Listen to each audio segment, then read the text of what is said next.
Welcome to Cyber Frontier, bringing you the latest news, trends, and hottest topics that focus on advances in cybersecurity and cyber industry economics. Our expert yet down-to-earth hosts make cybersecurity straightforward.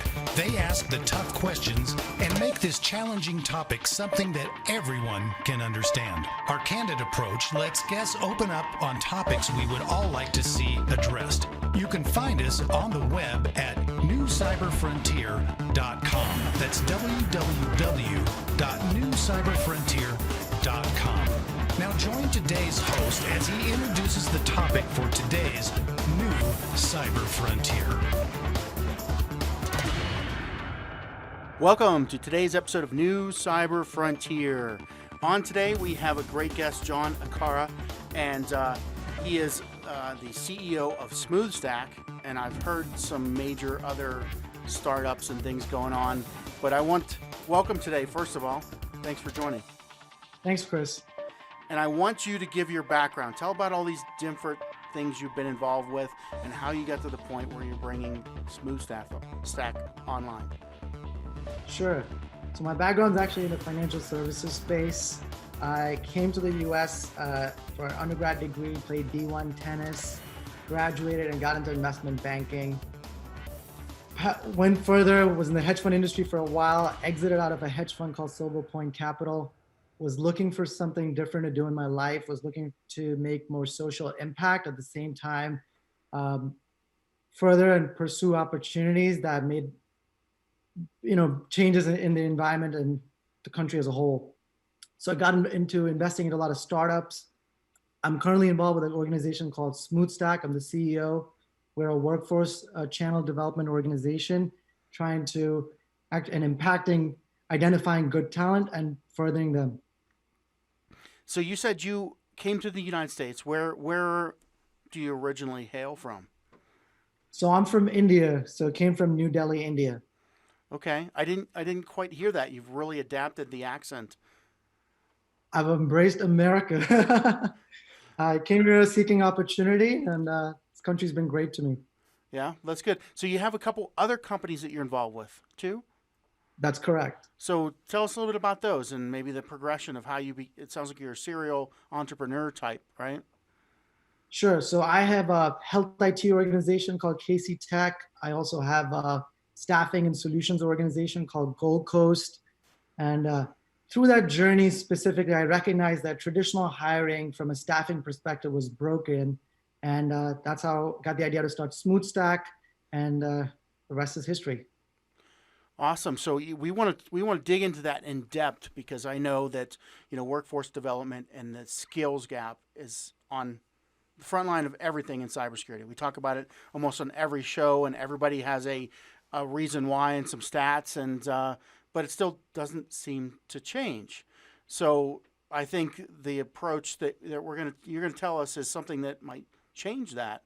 So give us 30 seconds on this is what is wrong and why the skills gap still exists after everybody talking about it for 5 years. So if you think about it, you got to take a step back and kind of understand the IT space, right? Technologies today are changing, and its space is very dynamic. Technologies that were relevant 2 years ago are no longer relevant in the industry today. And if you think of hiring, everyone's looking at the same pool of talent. So if you look at traditional hiring, and let's say you're an employer, either you have an internal recruiting arm or you go to an external supplier who are all going out into the marketplace and looking for talent within that same pool that's available at that moment of time. And with technology changing so fast, it's not relevant because you don't have as many people with these exposure to these nascent technologies. So what we're doing is we took a different spin at it. We partner with employers, understand their technology needs, and really identify smart, bright talent that has the aptitude in technology and also has strong technology skills, and really retooling them and aligning them and exposing them to these nascent technologies and creating a new pool of talent. And while doing that, we're trying to mitigate and remove all types of biases that happen in traditional hiring, and at the same time, further talent based on merit. So I think the first part of this evolution in technology was the advent of boot camps that came, but boot camps were really a pay-to-play model where access was purely dependent on your ability to pay and join the boot camp. So the quality coming out of them was inferior or really poor. And what we decided to do was take that whole piece or that impediment to access away and use AI and data science to identify the best talent available, and then purely on merit and at no cost to these individuals, retool them. All right. Let's take a break here from our sponsors. We'll be right back to unpack that. Cyber Resilience Institute helps build strong cyber communities designed to prevent members from attack. Like building a neighborhood watch, it takes coordination and a sharing community to protect our identities and valuables in the virtual world. Typically, we hear that organizations know they need to do something to protect their cyber assets, but don't know where to begin. Let Cyber Resilience Institute help your community create an action plan. Cyber Resilience Institute will build your community or business marketplace so that it is designed to support a collective cyber defense. Contact them for more information at cyberresilienceinstitute.org. Welcome back to New Cyber Frontier. On today, talking to John Akkara about retooling the workforce and providing some unique, say, approaches to that skills gap in cybersecurity. So first of all, my Fortran background and Cobalt, I've been looking to get a job in that area for a while. Can you help me out? Well, COBOL is a very old mainframe legacy technology, but you'd be surprised. There's actually a huge shortage in COBOL, and IBM is making big efforts now to interest upcoming talent and build their skills in COBOL to maintain those practices from a mainframe perspective. Well, yeah, that was kind of a shout out. I wasn't really interested in that, but we're talking about this skills gap and bringing people in that might be talented. We know they've been able to do something in the past, right? But they might not be up on that skill. And I think you hit the mark, and when you start talking about boot camps, and I've seen so many people running, okay, we're going to boot camp you to get for a week or 2 weeks to train you on this new technology, right? And then, like you said, a year later, that technology's moved on to the next one, and we need another boot camp. So tell us about that that approach and what the gaps are with boot camps. I think the inherent flaw are two things, right? One is obviously, which we talked about, is the access to opportunity, which is you got to pay to be part of it. But secondly, they're not outcome centric. And what I mean by that is, end of the day, I can disseminate a lot of information, but if I don't really care of the outcome of whether you get a job after this or you're successful at that job, then I feel like a lot of the training was really irrelevant, right? So what we do here is we really care about the outcomes, because we're making that investment into the talent. Mm-hmm. And second, we have an apprenticeship model where we're looking not only for you to get a job or get you deployed into one of our projects, but actually see you succeed and grow over a period of time. And that's another piece from a social impact perspective. If you think about, if 40% of the folks that are coming out of our computer science degrees today are underemployed and unemployed, and a large bulk of them are people from poor socioeconomic backgrounds, that's a key issue, and that impacts them, right? It's not only that access to the job or opportunity for them, but also to create that support system to help folks that are first in their families to graduate, go to college, or really get a white collar job to actually succeed and do well over a period of time. Interesting. So I've heard many people talk about the apprenticeship part, but I think I'm kind of understanding when you say it, it's like we're looking for matching the company that will hire somebody, the person that's underemployed, and then not trying to train them up front, but finding then the skill sets that they need for that company. So there's a kind of a three-way match that has to be done there, right? Absolutely. It's like trying to make it a symbiotic fit for all parties involved, and really to invest to build future leaders for these organizations that are willing to invest and help these people come through and build their careers at these places. Okay, let's unpack that a little bit. If we're talking to, first of all, the the companies that are gonna need talent, right? How do you work? You say I want to get a company to come on board. They have to commit to bringing in this program. Probably there's some funding involved with that. What do you say to them? So this is where it's really interesting, right? We are carrying and bearing the whole burden of this process up front. So an employer partner that comes on really just specifies what their technology needs are. We are identifying the talent. We are the ones building it and retooling and upskilling the talent through that journey. What we're really helping employers do is make hiring decisions not based on one or two interactions, right? So if you think of traditional hiring, especially in IT, you might have a coding assessment, and then you might have another interview, and then you make a decision. Mm-hmm. The problem with this type of model is a lot of biases come into this type of hiring, right? And it's unfortunate, it's not on purpose, but think of biases like experience bias, education bias, or an affinity bias, where we tend to hire people that look like or talk like us, right?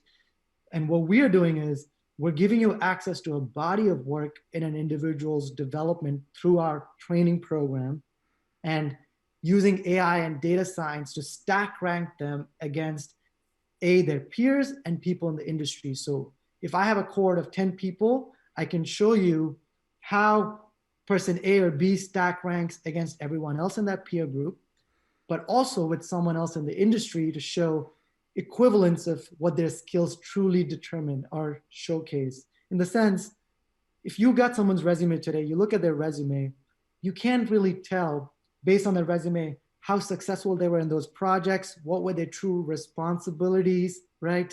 And the industry is full of people with exaggerated, enhanced resumes, which truly don't correlate to their absolute skills. Through our model, you're making an educated decision in regards to what that person is able to do, capable of doing, and how his or her experience stack ranks against someone in the industry. So I could have someone who just went through my program, but they could equate to someone with 3 years of industry experience based on their inherent skills and how their skills have developed. Interesting. That sounds almost like a test that everybody's been looking for. How do you get that assessment? Is it a test? Is it a looking through their past history? What do you do to make that evaluation? So it's a lot of things. Some of it is obviously proprietary, but we use a lot of AI and data science to filter out people that apply to our program. We've got about 7,000 to 8,000 people applying to our program on a month-to-month basis. Obviously, since it's at no cost to an individual and there's a huge value add to them, we've got a lot of people applying. Mm-hmm. So we're filtering a lot of people there. So for every 100 people that apply to a program, only about 12% actually get accepted in. And then there's a lot of vetting that goes in through the process of their development through the next 14 to 16 weeks while they're with us. And a lot of this is also in participation with our employer partners. We're using a lot of their own contributions and the cooperation to collaborate while building this talent. So do you test them? Is it like a bubble test they do or something else?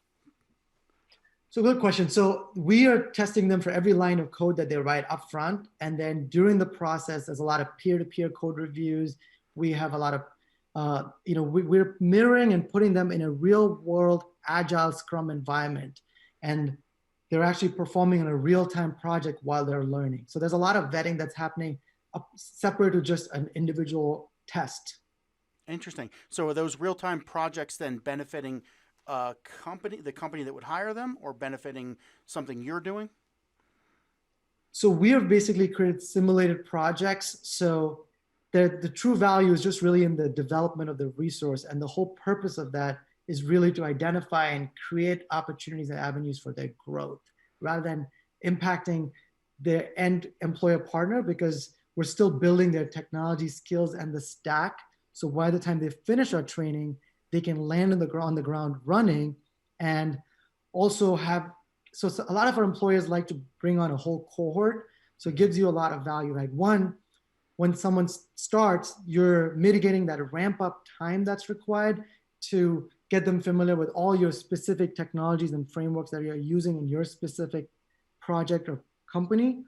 but also you also have the value of people who have worked together collectively as a team and already had built those synergies while working together. Interesting. So we're going to take a break and hear from our sponsors. When we come back, I want to unpack a little bit what it is that the job seeker is going to be doing, how much time commitment they're going to be having, things like that. They want to know, if I get involved with this, am I spending 6 months up front before I get into my great job? We'll be right back.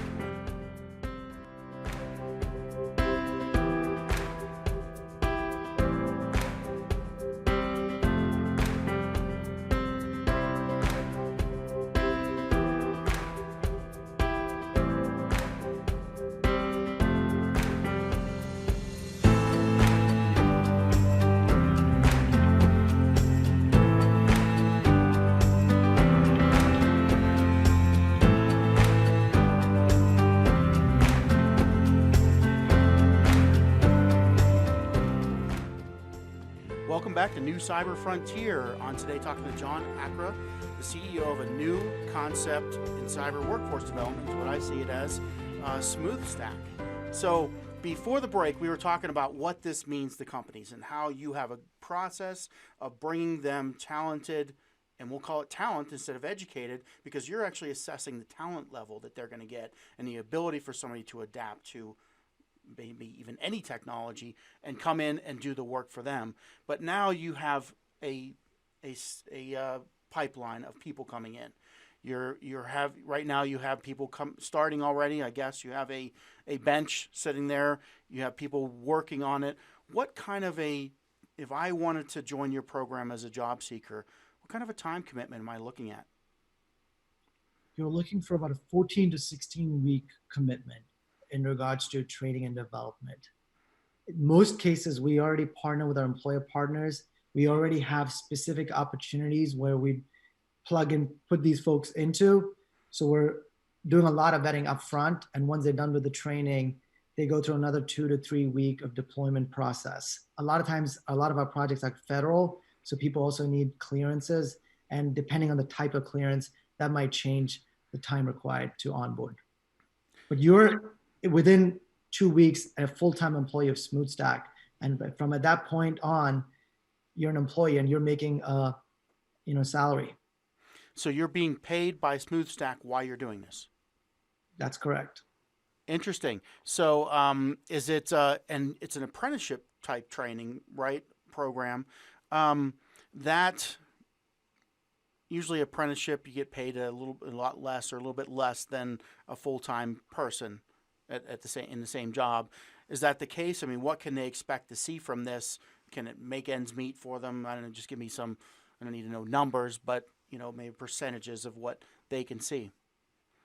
So, and this is where it's interesting, right? So that's why I call ours a modern apprenticeship. So traditionally when people think of apprenticeships, they think of learning on the job, but at the same time getting a pay that's much more subsidized against what the market rate is. Mm-hmm. I'm happy to share with you, like our folks, year one are making $55,000 and year two, $65,000 plus benefits. Okay. So, which is at market or above in most states. Interesting. So now coming back to you, how do you, I just have to ask this, how do you recoup that if you've paid them for a year and to work on internal projects or training? So our internal training is only like 3 to 4 months, right? So it's really like a 12 to 16 month period of training. But post that, they have a 2-year apprenticeship where they're actually working on our client projects. So just wanted to clarify that. And the way we monetize this is really like we're contracting these folks to our clients, mm-hmm. and that's how the monetization works. Interesting. Okay. So it is almost like a placement company where they work for you, but they're getting training for a specific company and then moving into that company during the process of this, right?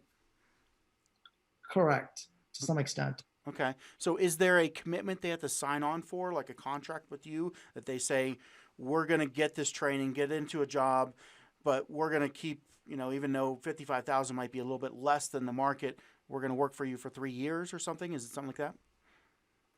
So just to clarify, I think 55 for year one is at market or actually higher in most states. And yes, there's a 2-year commitment as part of our apprenticeship. And that's because we don't really only care about deploying an individual. What we really care about is how their career shapes and develops over a 2-year period of time. And we collaborate with our employer partners in being able to do that. So for me, the final outcome is not getting someone a job, because pretty much at week 2 with us, you're hired, right? So you're an employee of ours. What I really care about is how your career shapes and grows over a period of time. I'm looking to invest and develop future leaders for this country. Okay. So now if you had this talk, let's talk to those people that might be interested in joining your program, coming into this type of a workforce development or the Smoothstack. Who are you looking for? Who should jump onto this? I'm looking for the brightest and the greatest all over our country. There's so much talent in our country. It's unbelievable. And it's unfortunate that with the way traditional hiring is set up, a lot of good talent is being overlooked and really passed on. I'm looking to hire all those hidden gems out there that are looking to work hard, have the aptitude, and want to build their technical skills and really make an impact and contribution to the technology industry. Interesting. Now, can I come into this and not make it? Is there a weed out process? Absolutely. So while we're technology and university degree agnostic, right? There's obviously a lot of vetting that goes in. As I shared earlier, only 12% of the people that apply to our program actually get filtered through and get invited to our program. So there's already 88% that don't make the cut. And the reason is because we're really looking for the best of talent. And we wanted to create a situation where there were no barriers for people to move through our process in regards to, it doesn't matter, where you come from, who you know, or your ability to pay, we will invest in you. So yes, there's a lot of vetting that happens. Start to finish, only about 8% of the people finally make it through our program. Okay. So who are you talking to right now? Who do you want in your program? Computer scientists, IT people, security? What's your call out for? So we target diverse channels. It really doesn't matter whether you went to college or not. What I really care about is strong technical skills. There's a lot of folks who have built them on their own by working on projects, doing their own development work. Or there's obviously people who went to college, have degrees, transitioning military, people who come with relevant work experience, that have the skills and the aptitude. I mean, you name it, we're open. We have a very open mind, as long as people, have the inherent skills and are willing to work hard and build their skill set. High school students, somebody that might not have even started college? We're actually in the process of building a pre-apprenticeship process. And this is also very important because if you think about it, people pursue opportunities based on people in their communities or their role models. And one of the biggest challenges with impacting minority communities is a lot of folks that are first in the family to go to college might not have a lot of positive role models that come from the IT industry. So it's really important, and we are trying to build programs today that expose students in these communities, in high schools, with just technology in general, so it piques their interest to develop interest and actually pursue opportunities in IT. So are you partnering with like schools, school districts, high school, colleges? Not with schools and school districts today, but that's something we definitely want to do. One of the things that we've been thinking of is making a part of our program, our apprenticeship, also being a giving back aspect where people that are in our program actually go to high schools or step below for where they are at and really help expose and create interest in the IT space, almost like a mini internship with a mentoring aspect that's driven by folks, our Smoothstackers that are in our programs today. Okay. And it sounds like, there's a lot of, I know even the president just signed something here in the last couple of months about the skills-based hiring. Skills-based hiring, and I know apprenticeships was big on that, and a lot of states are working that. Is there an alignment you're making with those initiatives from the federal government or any local governments to incentivize this? Absolutely. In regards to employer partners, the state of Connecticut, for example, is a partner of ours, and we actually have people today working in the Microsoft Dynamics space with them, so it's a perfect example of skills-based hiring that's actually come into execution and is working really well in the state and local level. And even at the federal level, we work with several integrators who are actually deploying projects and executing projects at the federal level. Now, I heard you say a lot of times federal and people in the United States. International, are you engaging this worldwide, or is it a local focus at first? It's a local focus for today. And that's another reason, right? People always talk about a lot of jobs in IT going to foreign talent. Our focus here is really to develop the talent that we have in our country and further it to the best of its abilities. Okay.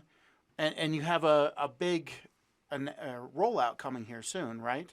So tell us about what you have upcoming, how people can start to get involved, if it's getting involved ahead of time, or is it, after this event? Tell us what your schedule looks like.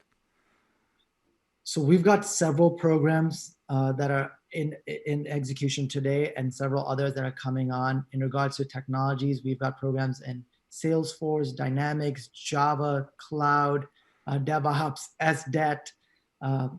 We're also a Department of Labor certified apprenticeship now, and we're furthering the apprenticeship and really creating the idea of a modern apprenticeship where it's a win for all parties involved. Modern apprenticeship, I like that. And nationwide, specific areas, what's your biggest need for talent right now?